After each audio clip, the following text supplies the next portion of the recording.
আমাদের প্রেম ভক্তির মহাজন ঠাকুর নরোত্তম মহাশয় বললেন,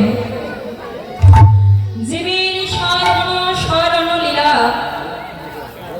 ইহাতে না বড় হেলা, কাই মনে করিব সুষা।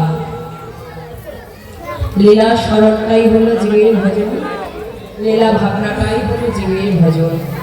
এই লীলাকে যে যত বেশি ভাবনা করবে, যে যত বেশি শুনবে, যে যত বেশি শ্রবণ করবে, স্মরণে তাদের ভজন হয়ে যায়।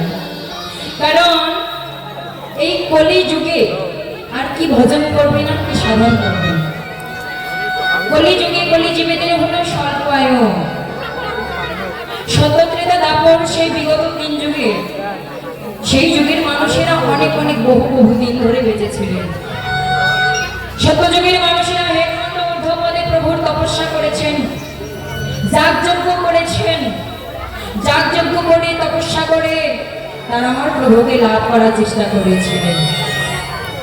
কিন্তু এবার কলিতে আর কোনো যাগযজ্ঞ নয়, আর কোনো তপস্যা নয়। এবার কলিযুগের একমাত্র ভজন হলো মধুর হরিনাম সংকীর্তন। এই হরে কৃষ্ণ কৃষ্ণ কৃষ্ণ হরে হরে, হরে রাম রাম রাম হরে হরে। এই 16 নাম 32 অক্ষর শ্রবণে আর বদনে বলিতে পারলেই কলিযুগের মুক্তি সম্ভব। শাস্ত্রে বললেন, হরের নামই বকে বলম, কলৌ নাস্তিব গতিরত্ন। হরিনাম ছাড়া, মধুর কৃষ্ণ নাম ছাড়া কলিযুগের আর কোনো উদ্ধারের কথা। তাই তো আমরা সকলে এসেছি আজকে নব বৃন্দাবনে, সকলে একত্রিত হয়েছি। কে রাজা, কে প্রজা, কে গরিব, কে দক্ষিণ, কে কাঙ্গাল, কে ভিখারি।